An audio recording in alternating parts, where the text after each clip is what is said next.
Bienvenidos, bienvenidas a todos los que están por ahí. Recién, como les decía al resto, a los chicos y chicas, estamos de casi todas las provincias de Argentina, o sea, literal, si van al chat, estamos de casi todas las provincias, lo que está muy bueno, porque les recordamos que este Hackathon Argentina Programa es un hackathon que es federal, ¿sí? Para toda la República Argentina. Y se inscribieron más de 2.300 personas, lo cual es un montón porque indica que hay muchas ganas de solucionar problemas, ¿sí? de aportar un granito de arena. Y entonces, en el día de hoy, lo que vamos a estar viendo es, un poco, por un lado, el concepto, me estoy spoileando un poco, pero el concepto de la empatía, ¿sí? Que es muy necesario para resolver problemas. Vamos a ver un poquito sobre cómo resolver problemas. Y al último tenemos un panel sobre educación, ¿sí? Que van a tener a dos expertos y a Santi, que está por ahí como moderador. Así que vamos a arrancar nomás. Como consignas generales les pedimos por esto, ¿no? En lo posible tengan prendido la cámara, porque la idea es que nos podamos conocer entre todos y todas, que sepamos que del otro lado esto, ¿no? Que está esta comunidad, está esta gente. Recuerden que si no están hablando, porfis, apaguen el micrófono, ¿sí? Así se escucha bien para el resto del taller. Si quieren intervenir, pueden escribir en el chat, o también me pueden interrumpir con el micrófono, ¿sí? Pero que sea premeditada esa interrupción, ¿sí? Y que no tengan el micrófono prendido y quizás escuchemos el ruido de fondo y demás. Y bueno, nada, pueden ponerse su nombre, quizás quienes tengan, no sé, el mail, así ya los conocemos. Bien, entonces, vamos a comenzar. Bueno, ya ¿qué sucedió ayer? Hoy por la mañana tuvieron este encuentro con Yantu muy pacífico, lo pueden ver en www.hackathonap.com si no pudieron venir a la mañana, donde conectaron con su cuerpo, con el mindfulness, con yoga, ¿sí? Conectaron con su cuerpo, conectaron con lo que está pasando en el momento, porque la consigna de hoy es empatizar, y empatizar un poco nos invita a conectar, ¿sí? Empatizar es conectar. Ahora ya les voy a contar un poco qué es, pero de movida sentir eso, ¿no? Vibrar con un otro. Entonces tuvimos esa actividad. Y la idea es que hoy les expliquemos, entonces, hagamos este taller y yo les explique el entregable número 1 que tienen que subir a la plataforma como equipo, un solo entregable por equipo, que es el del árbol del problema, ¿sí? Y luego la conversación. Para los que llegaron después les cuento, hoy yo ahora estoy en este panel de educación, pero en simultáneo está ocurriendo un mismo taller con un panel sobre ambiente, que está moderando Rochi, ¿sí? Así que si ustedes anotaron en educación, les interesa educación, pero tienen curiosidad por ambiente, después queda grabado y lo pueden ver también, todo por el sitio web, ¿sí? Bien, entonces, me gustaría ahora preguntarles qué ven en esta imagen. Lo pueden ir escribiendo por el chat, quizás me pueden interrumpir también con el micrófono. Tómense un tiempito, mírenlo bien. ¿Qué ven en esta imagen? Ahí, wow, el chat explota. Un pato, un pájaro, un ave, un conejo, dice uno. Parece la cabeza de un ñandú, dice otro. Anaí dice Una un pato y un imagen conejo. ¿Una imagen cómo? con distintos animales. Claro. Bueno, sí, acá como dice Anto, al mismo tiempo, un conejo liebre y pato. Fíjense, mirá, Marian dice, ahora aparece un conejo. ¿Vieron el efecto que tiene? Bueno, justamente, nosotros les traemos esta imagen, después ustedes en Google pueden encontrar un montón de imágenes de este estilo. La más clásica, por ejemplo, es la de la joven y la vieja, ¿no? Que si la miran de una manera, ven a una chica joven, pero si la miran de otra manera, ven a una vieja así como medio espeluznante. Y son estas imágenes que nos hacen hacer ese esfuerzo, ¿sí? Que nosotros primero percibimos un concepto y cuando otro quizás nos muestra, che, no, pará, yo además del pato estoy viendo un conejo, haciendo ese esfuercito extra, podemos ver el otro animal, ¿sí? Fíjense acá, lo que sería el pico del pato que está mirando a la izquierda, para los que todavía no lo vieron, es al mismo tiempo las orejas de un conejo que mira hacia la derecha, ¿sí? Entonces yo ahora que les digo cómo podría ser esta percepción, ustedes haciéndose mini esfuerzo es que lo pueden identificar, ¿sí? Entonces, esta imagen la traemos justamente por esto, porque a lo largo de toda la hackathon Y para resolver los distintos problemas que ustedes tienen que hacer una observación activa, ¿sí? Es esto, ¿eh? Siempre que tengamos que resolver un problema, tenemos que estar bien alerta de todas esas, de todos estos estímulos que podemos recibir, ¿sí? Y tener en cuenta esto. Ustedes a veces tenemos un sistema de creencias, ¿sí?, que nos limita un poco, porque solo pensamos bajo este sistema. Y la idea es tener la mente abierta, estar abierta que quizás hay otras percepciones, quizás hay otras situaciones que son ajenas a las nuestras, ¿sí?, y que suceden en simultáneo. Entonces, justamente de eso se trata la empatía. Entonces, ¿qué es? Me gustaría, a ver, vamos a hacer como un diccionario vivo, a ver, por el chat, que me digan una definición de empatía que se les viene a la cabeza. Bueno, antes me habían dicho cambio de perspectiva, eliminar los sesgos, ponerse en el lugar del otro, dice Romy, muchos ponerse en el lugar del otro, bien, entender al otro, involucrarse, poder sentir lo que otros sienten, me encantó, esa de Anto me encantó, ya la vamos a ver más adelante en uno de nuestros slides, justamente, la capacidad de pensar en cómo se siente un otro, exacto, Agus, bien, respetar para que lo respeten, dice también, buenísimo. Bueno, nosotros acá les traemos la definición de la RAE, ¿sí?, que dice que la empatía es el sentimiento de identificación con algo o alguien, ¿sí? Poder sentirse identificado con un algo o un alguien. También dice que es la capacidad de identificarse con alguien y de poder compartir sus sentimientos, ¿sí? Ahí pareció a lo que decía Anto, ¿no? Poder sentir como siente un otro. Entonces, un poco esto, ¿no? La empatía es la capacidad que tenemos todos los seres humanos, ¿sí?, porque sociológicamente es una capacidad de los seres humanos, de entender cómo siente y cómo piensa el otro desde lo que el otro es, ¿sí? Incluso aunque no estemos de acuerdo. Quizás hay diferencias ideológicas, políticas, vivenciales, de clases, etc. Quizás somos totalmente distintos a un otro, pero si implicamos la empatía, podemos sentir como el otro, ¿sí? Podemos sentir cómo siente el otro.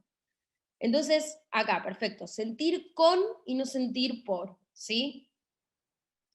Y esta cita que nos gusta mucho, que tiene que ver también con esto, ¿no? Como que la empatía nos invita a que no perdamos nuestra individualidad, ¿no? Nosotros pensamos, ¿sí?, de una manera, otro de otra, y sin embargo podemos tener esta flexibilidad de comprender al otro sin que estemos de acuerdo. Entonces, acá Amy Copeland, que es enviadora, dice, cuando empatizo con otro, adopto su perspectiva psicológica y experimento imaginativamente, ¿sí? Esto, ustedes, a partir de lo que el otro les relata, están imaginando en su cabeza cómo podría ser esa situación.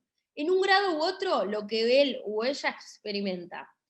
Pero, mientras hago esto, mantengo un claro sentido de mi propia identidad por separado, ¿sí? En otras palabras, aunque estoy profundamente involucrada en lo que él o ella está experimentando, nunca pierdo mi sentido de identidad. Esto que les decía antes, ustedes nunca pierden su individualidad, ¿sí? Y entonces, una cosita. ¿por qué? ¿Puedo? Perdón. Sí. Sí, obvio. Que además eso es lo que nos permite, el no salirnos de nosotros mismos, nos permite justamente entender al otro en el contexto del otro, porque si no tendemos capaz a entender al otro desde lo que nosotros nos gustaría, y por ejemplo ante un problema para llegar a una solución, capaz no planteamos la solución que necesita el otro en su contexto, sino como el propio. Exacto. También. Exacto, María. Bueno, justamente ahora iba a ir a eso, porque ¿por qué les hablamos de empatía en esta instancia de la hackathon? ¿Sí? Justamente porque lo que nosotros les pedimos ahora es que partan de un problema, ¿sí? Toda solución, por definición, responde a una problemática que ustedes identifican, ¿sí? Entonces, ¿cuál es la invitación de hoy? Muchos equipos nos dijeron, uy, nosotros ya nos fuimos adelantando, ya empezamos a pensar en la solución. Bueno, nosotros ahí, ¿qué les respondemos? Paren la moto un poco, porque la idea es que hagamos pasito a pasito, que no nos obsesionemos con una solución que ya venimos y decimos, sí, estoy en aprender programando, quiero hacer una app de esto, de lo otro. No, paren. Lo primero es identificar el problema. Lo segundo es conocer tanto, pero tanto ese problema, que parece que estén enamorados de ese problema. Parece contradictorio, ¿no? Porque el problema siempre lo asociamos a algo negativo. Pero, ¿por qué les decimos esto? Porque a veces pasa que ustedes tienen una solución, ¿sí? La empiezan a desarrollar, quizás viene un mentor y les dice, che, esto técnicamente no se puede hacer, así que no, fíjense de darle la vuelta, y quizás tienen que empezar otra solución. Ahora, ¿qué pasa? Si nunca hicieron el ejercicio de ir desagregando ese problema, de conocer en profundidad la problemática, no van a poder crear otra solución, ¿sí? Por eso les recomendamos fuertemente, no se enamoren de la solución, enamórense del problema. Y entonces, ¿por qué hablamos de empatía? Justamente, ustedes, toda la hackathon, como les comentó Cali ayer, se realizó se diseñó bajo la metodología del design thinking o del diseño centrado en el usuario, ¿sí? Este diseño nos invita a que cada solución que hagamos, la hagamos pensando en un usuario que tiene demandas que necesita resolver, ¿sí? Problemas que necesita resolver. Y entonces este diseño centrado en el usuario tiene 5 etapas, que son empatizar, ¿sí? Empatizamos, definir el problema sobre el que queremos trabajar, idear esa solución, prototipar la solución y evaluar los resultados cuando vamos a testearlo con los usuarios, ¿sí? Ustedes en la hackathon se van a concentrar en las primeras 3 etapas, que son empatizar, definir e idear, ¿bien? Entonces el día de hoy nos va a tocar empatizar y definir la problemática sobre la que queremos elaborar una solución, ¿bien? Entonces, esto es un poco también lo que les mostró Cali el otro día. Quédense tranquilos, tranquilas al principio, parece que es toda una maraña, que estamos medio confundidos, que debatimos en el grupo de WhatsApp, que esto, que el otro, y después con el resto de los días eso se va aclarando, ¿sí? Para allá, el último día que ustedes puedan presentar ese video pitch con su solución, con su idea de solución, ¿bien? Entonces, ¿cuál es el entregable que van a tener que hacer el día de hoy? Van a tener que hacer el árbol del problema. Esta es una herramienta que se utiliza incluso en organismos internacionales como la ONU para resolver distintos conflictos, porque ¿qué te permite el árbol del problema? Y ahora lo van a ver. El árbol del problema, siempre me trago. Lo que te permite es desagregar todo el problema para que se puedan enamorar del problema, como les decía antes. Entonces, esto es lo que ustedes van a ver. ¿Sí? Entonces, justamente lo que se hace es una analogía, ¿sí? Con un árbol. Entonces, las raíces, ¿sí? Es por qué se produce, ¿sí? ¿Por qué se produce? ¿Cuáles son las causas? ¿Qué es lo que hace crecer a un problema? ¿Sobre cuáles son las bases de ese problema? ¿Sí? Que es el punto número 5, que lo ven ahí. ¿Cuáles son sus causas? ¿Por qué se produce? ¿Ustedes pueden actuar sobre esas causas? El tronco, ¿sí? Que ya es cuando ya está crecidito, es el problema elegido. Y luego tenemos la tierra, ¿sí? Que es en qué lugar se da.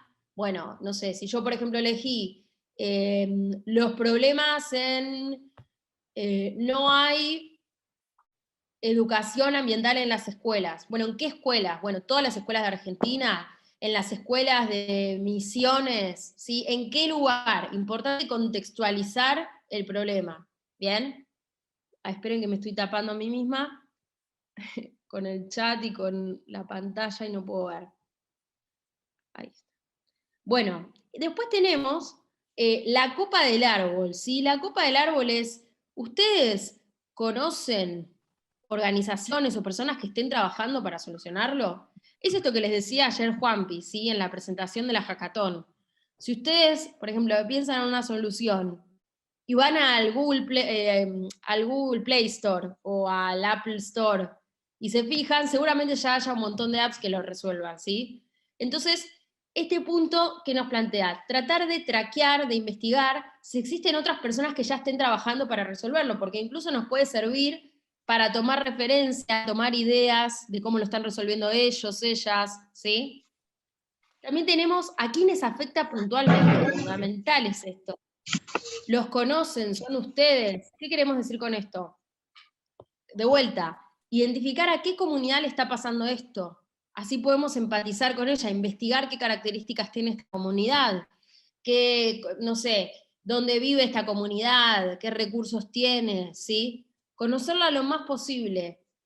Y por último, tenemos los frutos del árbol, a ver, me voy a correr esto, que sería las consecuencias, ¿sí? Ustedes vieron, las raíces son las causas, el tronco es el problema, y los frutos es lo que se produce a partir de ese problema, ¿sí? Los efectos que tiene ese problema.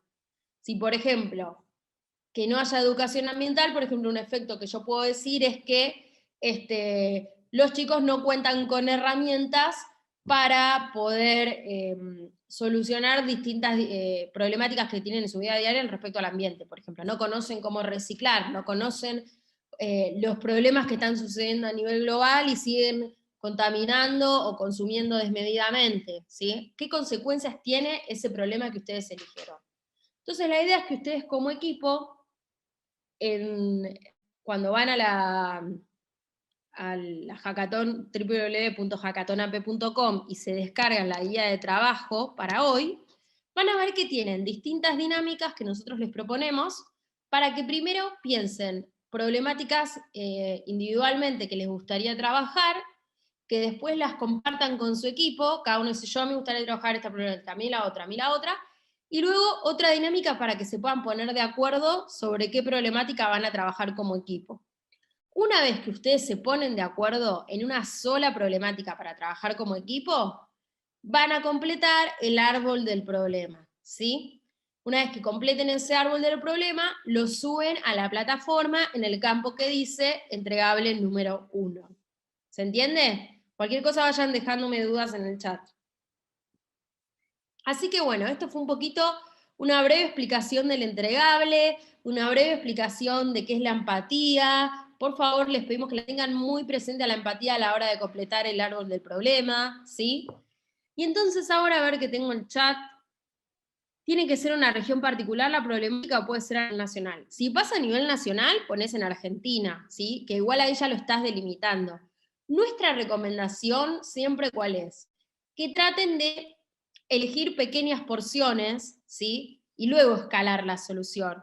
Porque es más fácil que ustedes puedan resolverla si se concentran primero en resolver el problema en una pequeña comunidad, en un barrio o una ciudad, y después pueden poner, si bien, o sea, ¿cuál es la recomendación ahí? Pueden poner, si bien pasa en toda Argentina, nosotros nos gustaría resolverlo en la ciudad de Salta Capital, por ejemplo, ¿sí? Mientras más delimitado esté el problema, más sencillo va a ser que ustedes puedan tener un impacto real y que su idea pueda tener un impacto real, ¿sí?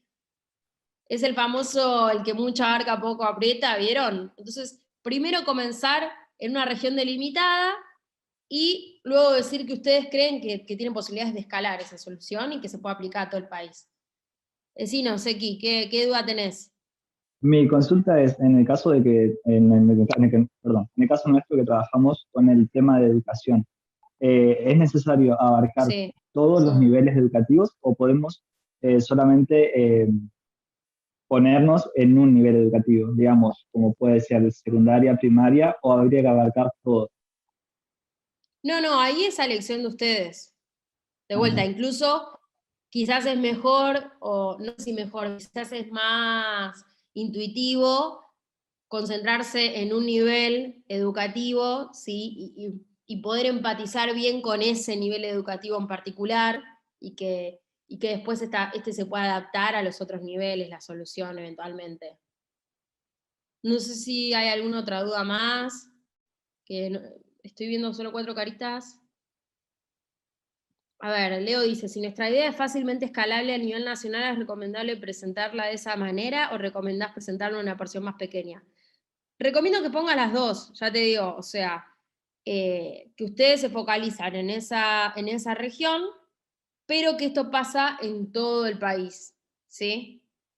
O sea, eso es decisión de ustedes. Yo creo que les va a ser más sencillo empatizar con una provincia o una ciudad, ¿sí? Al principio, que con todas las provincias al mismo tiempo, porque sabemos que también hay distintas características o cualidades. Voy a contestar 2 preguntitas más y ya arrancamos con el panel. La última que voy a contestar está de Jennifer, que dice si lo tienen que trabajar el día de hoy, hasta qué hora se puede entregar, hasta la hora que quieran. Como le explicamos al principio, lo de los días los ponemos porque sabemos que todos los grupos trabajan, estudian, tienen distintas vidas personales, entonces les recomendamos como forma de organización que hagan un entregable por día. Pero van a tener tiempo de modificarlo o de seguir subiendo su entregable hasta el domingo a las 12 de la noche. Última pregunta, a ver. Si estamos hablando de soluciones tecnológicas, ¿deberíamos dejar afuera el prototipo? ¿Alguna alternativa para quienes puedan acceder a la tecnología? Las soluciones vienen mañana, chicos. No se preocupen por eso hoy. Hoy piensen en el problema, no nos adelantemos, ¿sí? Sí, que tengan en cuenta que el concurso se focaliza en soluciones tecnológicas, pero de la solución hablamos mañana, ¿sí? Lo último, sí, se pueden modificar los entregables hasta el domingo. Y bueno, con todo esto del árbol de problemas, con todas las dudas, con todo lo que surgió, les pido, como les pedí a Yantu hoy a la mañana, tengan la mente bien abierta, conéctense con lo del presente, con lo que está pasando ahora, para predisponernos a escuchar a este panel de lujo que vamos a tener. Por un lado, a Diana Fredick, que es coordinadora de proyecto, estoy leyendo el de ambiente. Vamos a tener a Alejandra Zangara, que es docente de la educación y tecnología educativa en diversas instituciones y es evaluadora de instituciones educativas y carreras desde CONEAU, y Juan Manuel Musante, que es profesor en UCES del Instituto Superior Redba y Universidad de El Salvador, especialista en impacto de la pandemia COVID-19 en la educación superior. Y todo este panel lo va a estar moderando Santi Insúa, que trabaja en Pilo Sonar y además es coordinador de proyecto de Tecuoya. Así que voy a darle la palabra a Santi y arrancamos con este panel, donde un poco la dinámica va a ser que Santi va a estar haciendo preguntas a ambos profesionales, y los invitamos a ustedes a que si tienen alguna pregunta las vayan dejando en el chat y se las podamos hacer a lo último a los expertos, ¿sí? Ahora sí, Santi, todo tuyo. Gracias, Niki. Gracias. Buenísimo el taller que diste recién. Me parece como muy interesante como la instancia en la que están los grupos. Así que interesante también aprender. Bueno, tuvimos ya media hora de educación, ¿no? Porque Niki nos estuvo dando una clase. Y ahora lo que vamos a hacer es, vamos a profundizar un poco en este paraguas de problemática que ustedes eligieron, en la cuestión educativa. Lo interesante de profundizar en un problema es que al hacerlo se nos disparan un montón de ideas. Entonces yo los invito y las invito a que mientras escuchamos a Alejandra y a Juan Manuel, a nosotros se nos abran ideas para conocer más nuestro problema y para lo que viene después en la hackathon. Entonces, sin más, yo les cuento cómo vamos a hacer. Voy a hacer una pregunta que la voy a leer porque es una pregunta que se armó de forma colaborativa, o sea, no es una pregunta que tengo yo, sino que es una pregunta que se armó en equipo. Voy a leerla para poder respetar el formato de la pregunta de forma, digamos, que vaya más allá de mí, o sea, que sea colaborativa, tal como se escribió. Invito a Alejandra y a Juan Manuel a que nos expliquen un poco y nos profundicen en esa pregunta, que a nosotros nos va a ayudar a pensar en nuestros proyectos para la hackathon. Entonces, Ale y Juan Manuel, ¿están por ahí? Sí, hola, ¿qué tal? Hola a todos, ¿cómo les va? Bienvenidos, un gustazo estar acá. Acá estoy, Santi, también. Buenas tardes a todos, a todas. Muchísimas gracias por la invitación y estamos listos. Bien, bien, bien. Ya que estamos listos y listas, entonces, la primera pregunta, el primer desafío, nos vamos a sumergir en esta pregunta que nos dice, cómo dirían que se vio afectada la dinámica enseñanza-aprendizaje? ¿Cómo dirían que se vio afectada la dinámica entre la enseñanza y el aprendizaje desde que se tuvo que iniciar la educación en esta modalidad 100% virtual? ¿Cómo dirían que se vio afectada la dinámica entre enseñanza y aprendizaje? No sé si quieren, el que quiera comenzar, puede levantar la mano, comienzan y los escuchamos porque me parece interesante. Dale, Alejandra, Alejandra, así que escuchamos. Gracias, Juan Manuel. Bueno, como dice Santi, las preguntas fueron colaborativas, son muy intensas, son muy abarcativas, vamos a tratar de ir a los puntos. Hablábamos antes, cuando preparábamos este conversatorio, respecto de que la pandemia nos agarró a todos de repente, no hubo preparación en las instituciones para poder enseñar primero de manera absolutamente remota, y luego de manera mixta, híbrida, hay diferentes nombres para mencionar esto, con lo cual lo primero que creo que hay que decir para ser justos con los colegas, con los directivos, con los alumnos, estudiantes y sus familias, es que esto no fue preparado. Esto demostró cómo las instituciones y los docentes y las estudiantes venían preparados desde antes. Había instituciones que ya tenían visibilizado este tema, e instituciones que no. A todas las personas que están acá en la sala les habrá pasado que algunos tenían más rutina, más competencias para aprender virtuales y otros no. Yo quiero decir 3 cosas que me anoté así como ayuda a memoria para después darle tiempo a Juan Manuel y poder hacerlo más interactivo, que me parece que esta pandemia mostró 3 cosas. La visibilización del puente, que son las herramientas digitales bien usadas. Las herramientas digitales pueden visibilizar la propuesta didáctica de una manera que no se había visto antes. No éramos tan conscientes. Hasta uno abría el diario y se hablaba de enseñanza híbrida, de enseñanza mixta, de enseñanza dual. En la radio, en la tele, los programas de interés general hablaban del tema. Esto es una buena noticia para quienes trabajamos en tecnología educativa. Ahora hay que mejorar eso. Entonces, lo primero es la visibilización. La segunda cosa que para mí fue buena de esta enseñanza pandémica es el armado de equipo docente. La enseñanza fue más coral a partir de la pandemia, y esto para aquellas instituciones que aprovecharon esta oportunidad. No hubo un docente, sino un equipo docente trabajando. En las escuelas en las que yo trabajé, las actividades eran generadas por los departamentos, no por los docentes, y eso me parece una buena noticia. Y la otra cosa fue también la visibilización de lo que nosotros llamamos el ecosistema de herramientas digitales de la institución.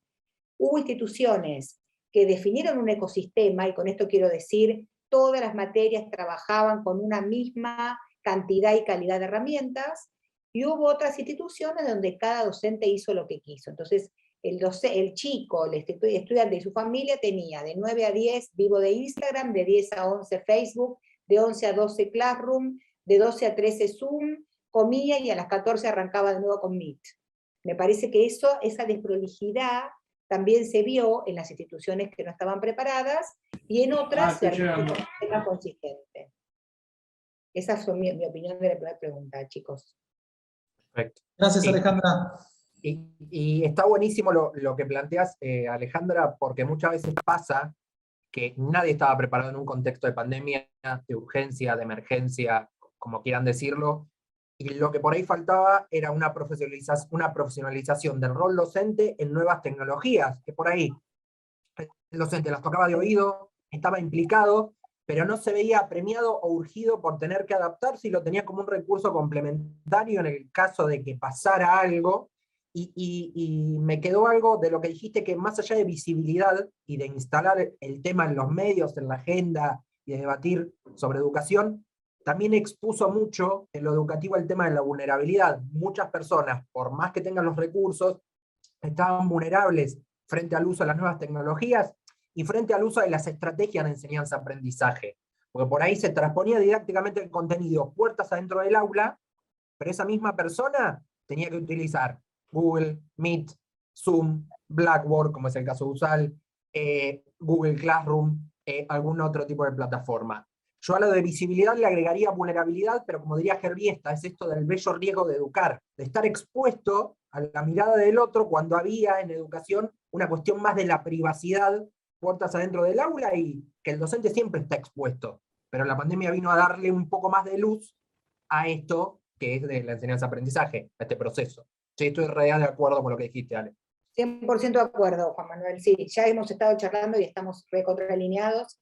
La vulnerabilidad en todos los sentidos es una visibilización que nos impone, nos impele a trabajar rápidamente y eficazmente en esto, ¿no?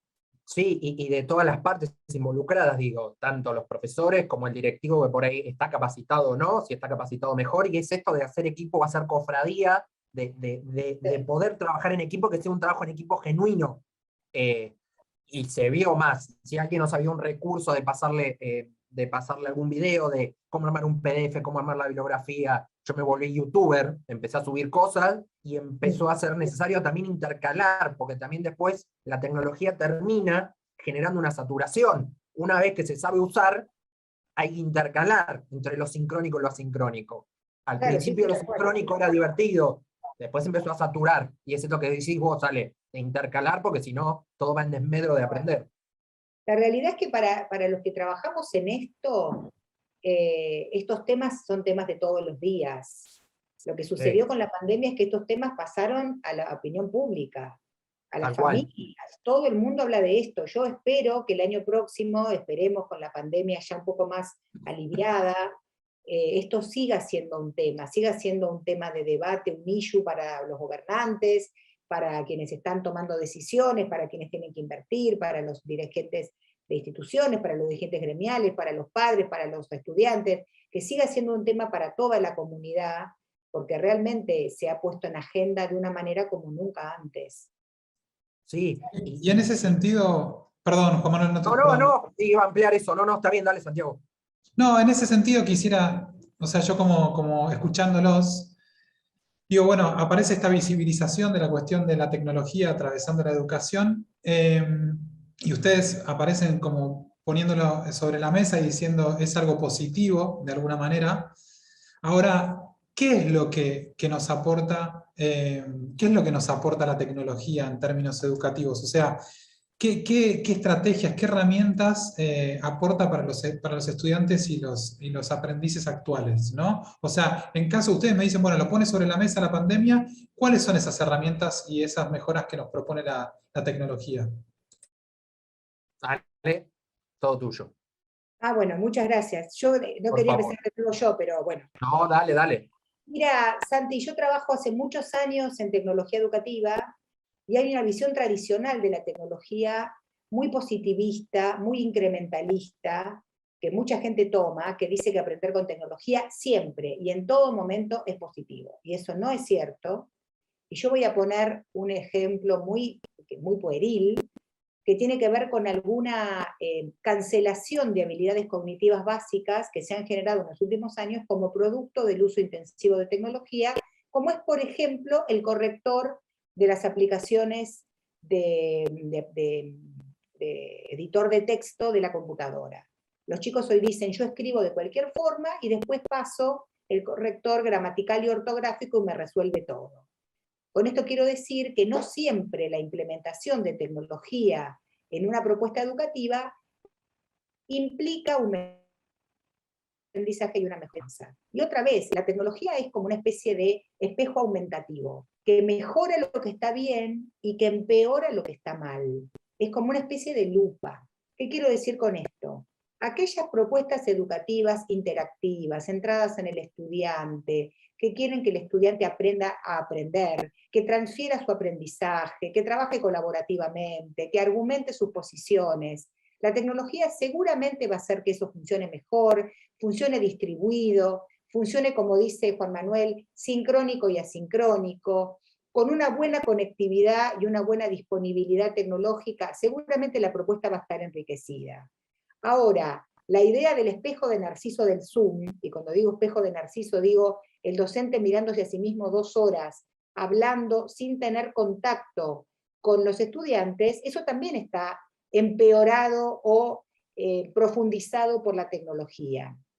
Con lo cual, la tecnología vuelve a la pregunta didáctica. Pensar que la tecnología resuelve algo por sí mismo es darle a la tecnología una tarea o un don que la tecnología no tiene. Hay que pensar en la propuesta didáctica y pensar en la propuesta de la didáctica mediada, y ahí entra la tecnología.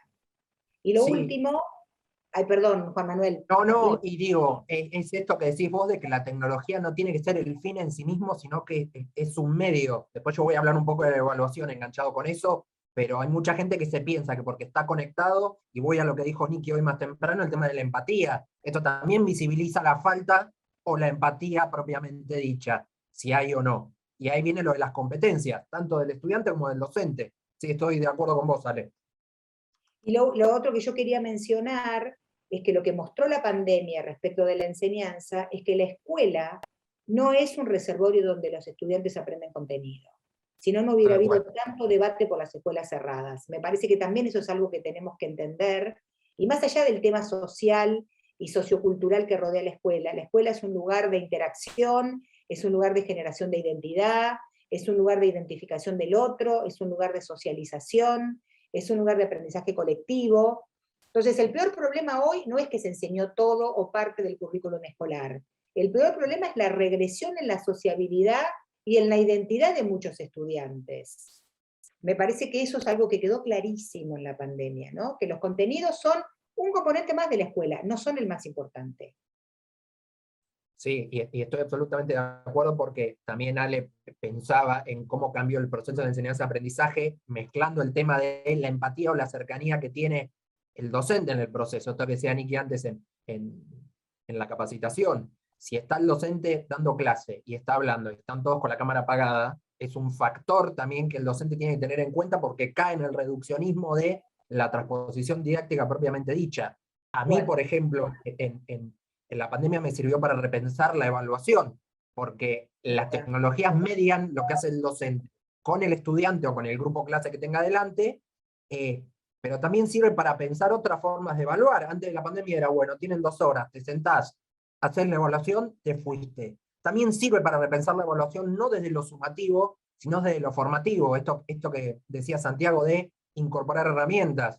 Yo en los talleres que doy en la facultad e incluso en el terciario, les he pedido podcasts que se graben, que armen Padlet, que incorporen otras tecnologías a los fines de la evaluación y a los fines del aprendizaje, porque es un medio para evaluar formativamente y mejor. Es como dijiste vos, la tecnología y el contenido es algo más. Ahora, el contenido tiene que ser funcional a la tecnología y al medio para que el estudiante no aprenda solamente la teoría, sino que se lleven herramientas digitales para que cuando pase la pandemia y se vuelva, también se repiense la manera de evaluar y asimismo de exponer el contenido de parte del docente, y que el estudiante también aprenda a visibilizar la tecnología de que no tiene la misma utilidad que antes, al contrario, tiene más utilidad todavía. Yo quería poner un ejemplo que me pasa a mí trabajando con docentes de nivel secundario en la Universidad Nacional de La Plata, donde trabajo, en el Colegio Nacional de La Plata. El problema docente era los chicos están con la cámara apagada, entonces no participan. Eso es muy cierto, es muy cómodo hablar, acá veo que están casi todos con la cámara prendida, eso es muy satisfactorio, muy empático. Pero en un aula, no tanto en el secundario, pero en el aula universitaria, a partir de la fila 15, es como si tuviera chicos con la cámara apagada, porque nadie escucha nada, nadie participa. ¿Qué quiero decir con esto? Un chico Es verdad. sentado en la fila 20 de un teórico de la universidad, o el alumno número 45 de un secundario, pensando cuándo llega el recreo, o chateando por debajo del banco, es un pibe con la cámara apagada en el Zoom. Y ahora llegó al registro docente. Para mí eso es una buena noticia. Hoy hablábamos más temprano el pasar las malas noticias a desafíos. Yo lo pienso así. El docente preocupado porque tiene la mitad del aula con la cámara apagada, para mí es una buena noticia. Sí. ¿Cómo interpelo? ¿Cómo lo llamo por el nombre? ¿Cómo hago actividades colaborativas en sus grupos? ¿Cómo hago para que hablen? ¿Cómo les pido que argumenten? Eso se debería recuperar cuando volvamos a la presencialidad, porque el docente ya lo vivió en 2 años de pandemia. Es verdad, y es esto de recuperar o revalorizar las habilidades blandas que tiene el docente, sea el liderazgo, sea el trabajo en equipo, sea la tolerancia a la frustración, que hubo que macerarla y trabajarla en pandemia, pero por sobre todas cosas la empatía. Hablaba con una profesora el año pasado y me decía, yo a la chica la conozco por cámara, está bien, una cosa es ubicar a alguien y otra cosa es, mediante la empatía, tomarse el tiempo de conocer la realidad de ese estudiante, también para detectar si tiene la cámara apagada o si tiene la cámara prendida y está implicado. Hace más visible eso, sí, vale, tal cual, es eso. Sí, Es un tema de debate docente, un tema de preocupación docente. Es verdad. Y ahí en el chat nos contestaban algunos diciendo, bueno, también hay cuestiones que tienen que ver con la conectividad, también tienen que ver con el entorno, tener familia o no, por ahí si se puede. A veces estamos tomando una clase y somos muchos en la familia escuchándola. Así que muy interesante lo que estaban planteando tanto Ale como Juan Manuel. En el chat también hay un debate y unos aportes muy interesantes, lo que hace también, o sea, me hace pensar acerca de esto que estamos hablando, ¿no? Como esta posibilidad de que sucedan las ideas para los estudiantes que nos están escuchando. Entonces, en esta línea ustedes hablaron varias veces y dijeron los dos, bueno, lo que se viene o lo que viene después de la pandemia o lo que está sucediendo ahora y lo que va a venir después. ¿Cuáles son los principales desafíos que tiene nuestro sistema educativo para lo que viene después, para el post-pandemia? ¿Qué principales desafíos ven que hay? Y creo que esto va a ser interesante para los participantes porque, bueno, están pensando problemáticas. Entonces, ¿qué desafíos se nos vienen en la post-pandemia educativa?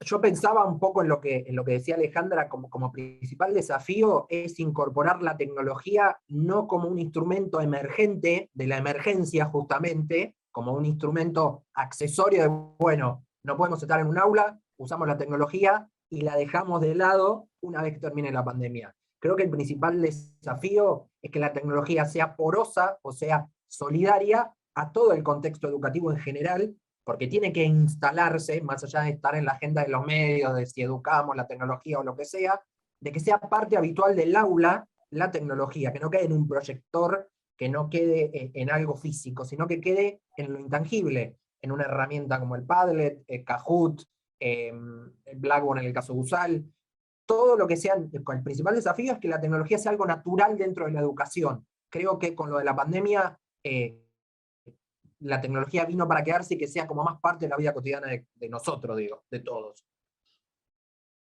A mí, yo usé una metáfora para trabajar con los docentes. Estaba leyendo las cosas que dicen en el chat, están muy buenas, respecto de cómo unificar tecnología y educación, dice Leila, la forma de evaluación, bueno, muchos componentes. Yo usaba una metáfora, ¿no?, con los docentes.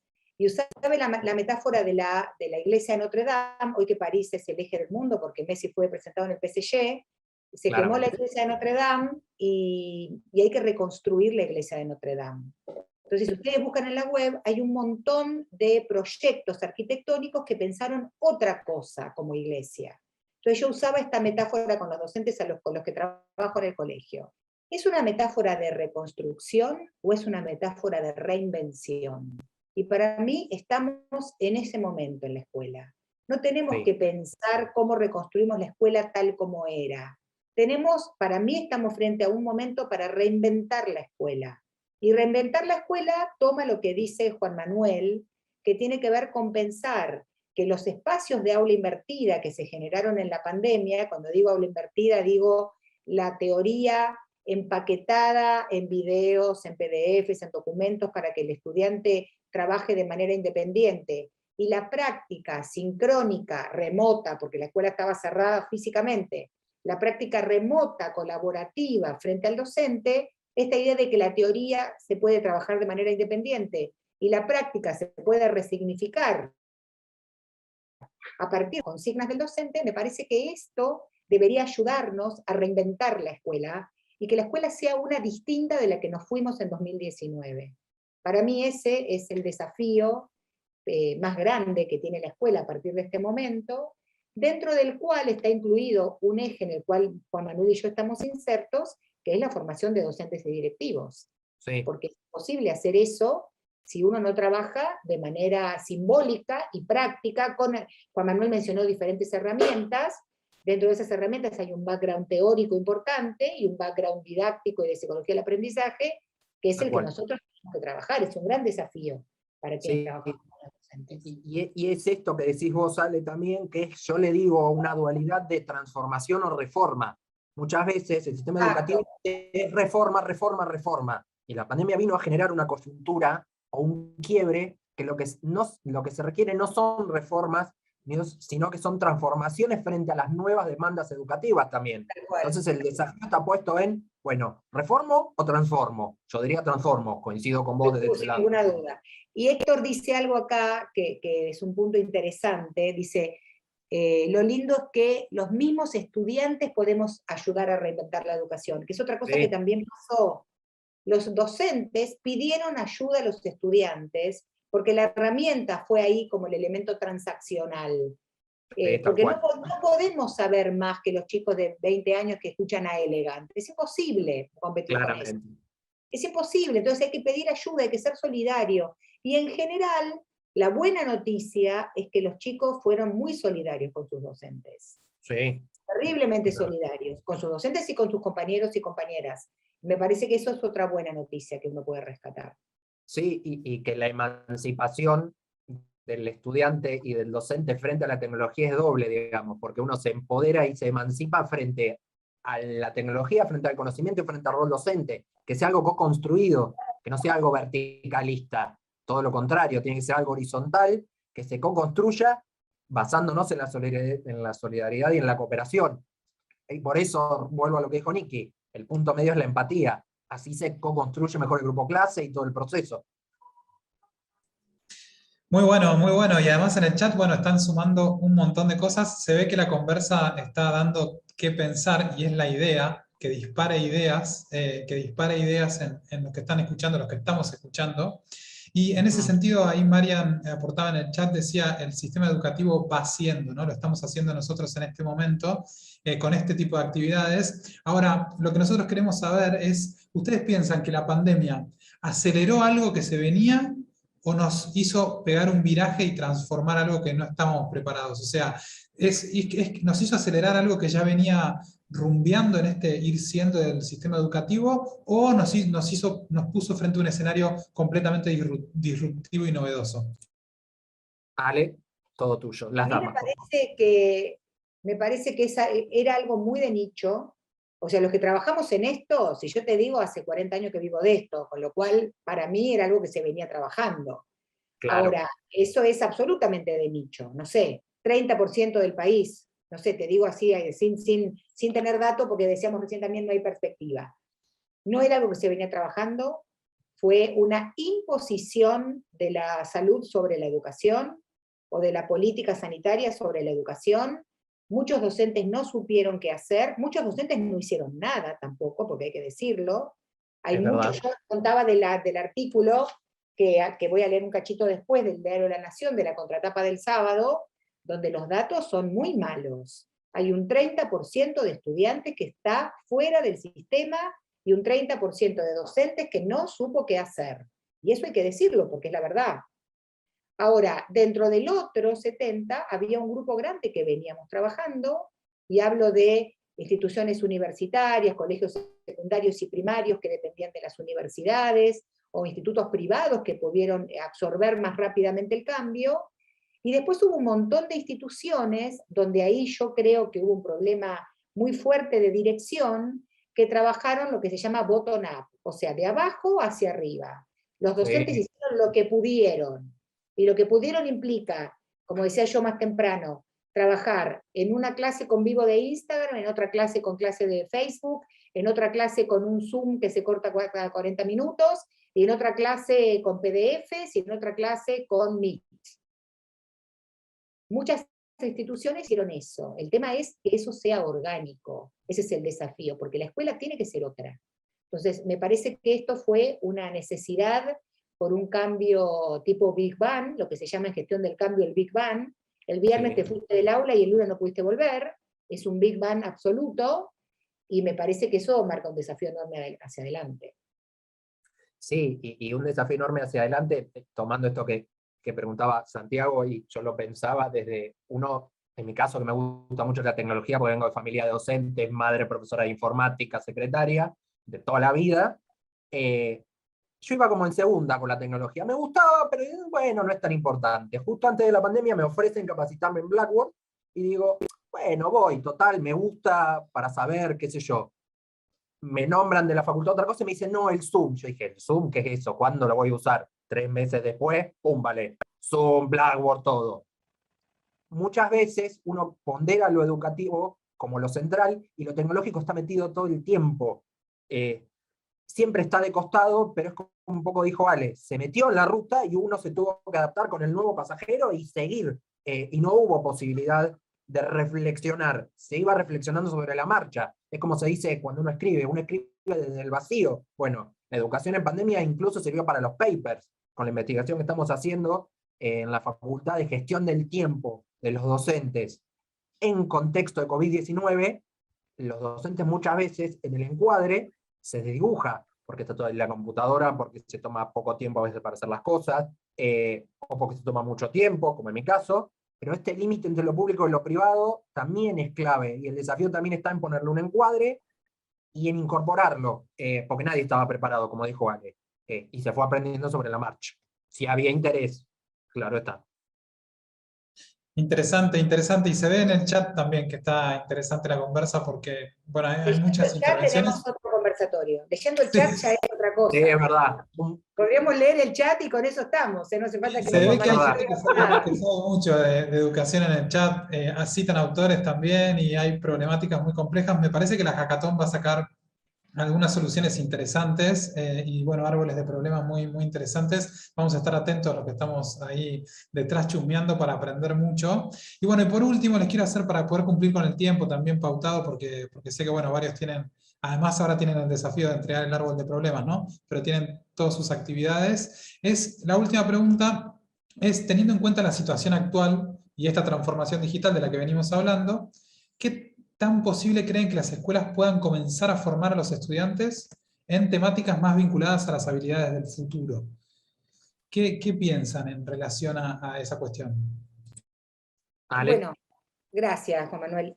por A favor. mí me parece que ahí hay algo que quedó clarísimo, que es el valor del contenido dentro de la escolaridad. La escuela es un tanto iluminista, en nuestro caso, Es y trabaja verdad. más sobre contenidos que sobre procesos, y está claro que el futuro requiere personas flexibles, que Sí. aprendan a aprender, y aprender a aprender puede ser una cosa medio así desde el cognitivismo para acá, desde los 50 hablamos de eso, pero implica ser un poco autodidacta, saber dónde ir, qué buscar, la veracidad, qué es lo que necesito, cuál es el próximo paso. Un poco en la didáctica uno define el itinerario, cuál es el próximo paso. El aprender a aprender significa que uno defina cuál es el próximo paso.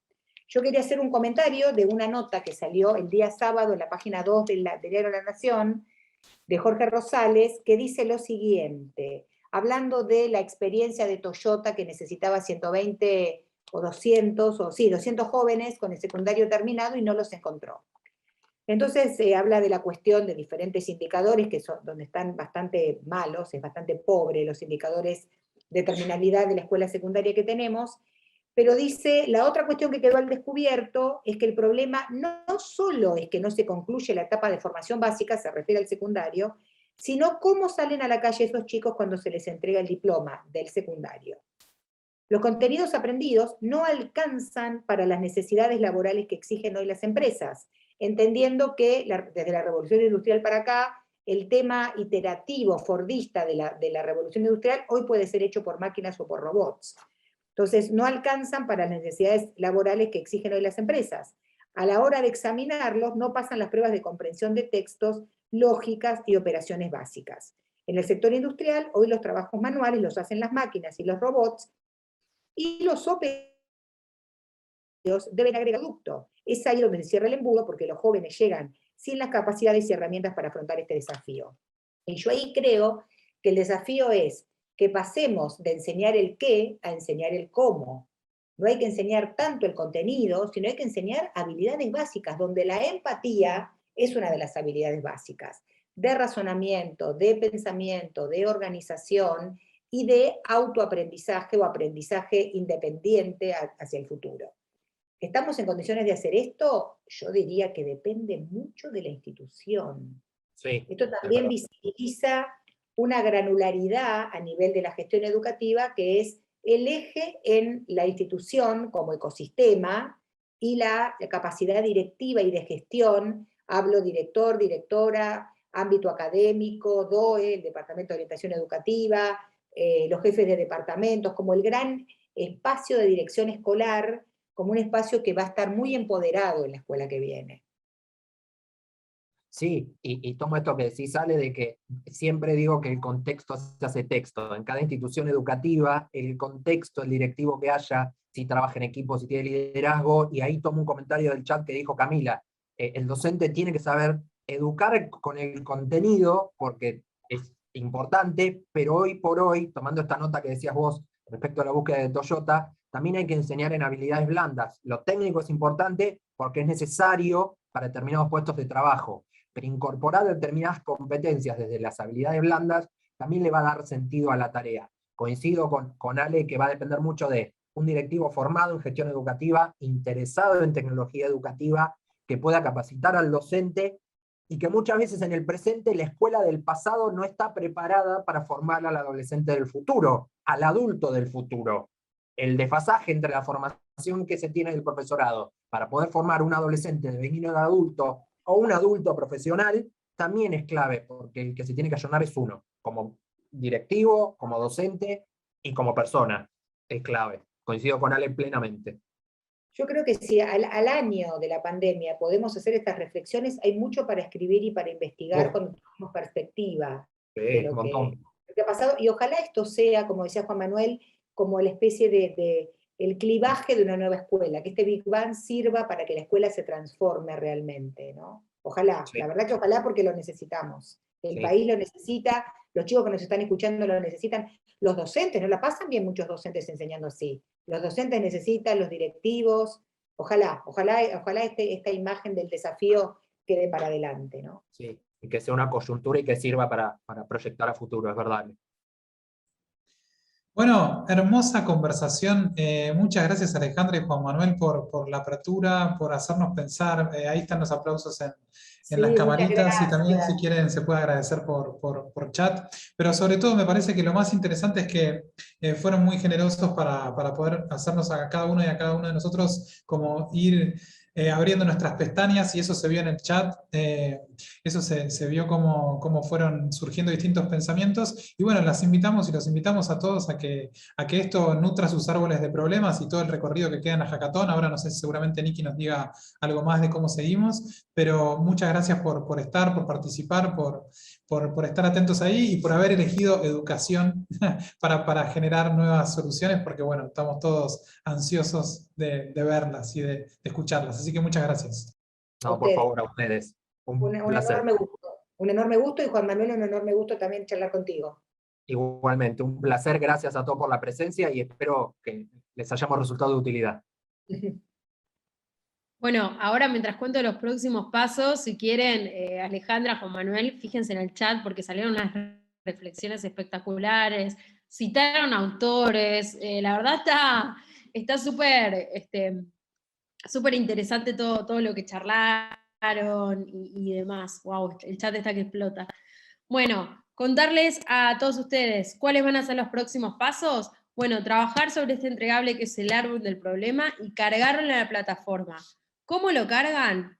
De vuelta, como les comentábamos hoy a la mañana, entran a www.hackathonap.com y van a ver un botón, ¿sí?, que dice cargar entregables, y los va a redirigir a la plataforma. Recuerden que solo se carga un entregable de todos hay 3 entregables en total, pero solo se carga uno por equipo, ¿sí? Solo se carga una idea por equipo. No dupliquen las ideas, ¿sí? Cada equipo tiene un usuario y va cargando todo ahí, ¿sí? Estos entregables se pueden seguir editando hasta el domingo a las 12 de la noche. Este esquema de un entregable por día se los hacemos para que ustedes se puedan organizar mejor con el trabajo, con la facu, con la vida personal, ¿sí? Pero, bueno, les aconsejamos que sigan este esquema, pero igual los pueden editar hasta el domingo hasta las 12 de la noche, ¿sí? Y mañana a las 10 conéctense, porque de vuelta vamos a tener una entrada en calor, está Clarita por ahí. Clarita es profe de hip hop, así que vamos a estar con una actividad súper divertida para entrar en calor para la mañana, y vamos a estar explicando un poquito más qué pasó el día de ayer, ¿sí? Y también estamos abiertos ahí para que nos hagan dudas, nos hagan preguntas sobre dudas, de lo que tengan, ¿sí? De vuelta, Alan, no hay horario para el primer entregable, es solo un esquema que proponemos y podés editarlo o subirlo hasta el domingo de esta semana a las 12 de la noche, ¿sí? Sí, chicos, es el entregable 1. Esto está mal. Bueno, muchísimas gracias y a trabajar con sus equipos. Cualquier duda, nos escriben desde Hackathon AP, tienen un mail, y si no tienen acá este mail, hola@tecuaya.com. Ahí nos hacen todas las dudas todas las preguntas que tengan. A ver si tienen una duda más. Profe, y si el grupo no responde, ¿qué hacemos? Le hablas a tu facilitador y le pedís que te reasigne. Si le decís, hola, soy Nehemia, soy de ambiente, mi grupo no responde, ¿me reasignás a otro? Y los facilitadores ya tienen todas las indicaciones para reasignarte a otro, ¿sí? Y si el facilitador no responde, nos mandan un mail a hola@tecuella.com. ¿Bien? Nos vemos mañana a las 10. No se olviden que vamos a estar bailando un hip hop. Ay, bueno, re que me la sorpresa. Un hip hop muy divertido. Saludos a todos y todas. Gracias, Niki. Gracias Chao, a los, gente, ay, perdón, muchas gracias a gracias. los panelistas también. A panelistas y a Santi, que estuvo muy interesante.